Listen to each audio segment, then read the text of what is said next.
This is a small EDC knife. It's not finished yet, but I'll show you.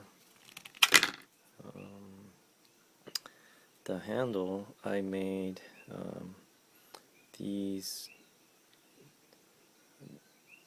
shapes here for my fingers. So 1, 2, 3, 4 for the pinky. So my fingers sit in those grooves here. 1, 2, 3, 4, and I made the same thing on the top end. That's where the pads of my fingertips rest on. So it goes like that. There, there, there. And the handle is 3.5 finger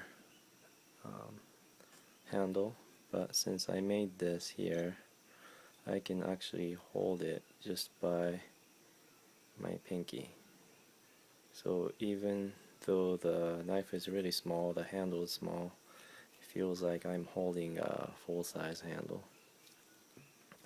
Black and blue G10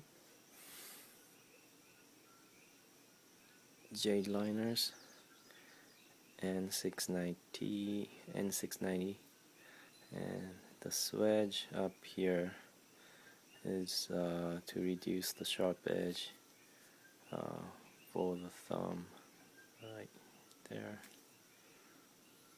So this is my EDC.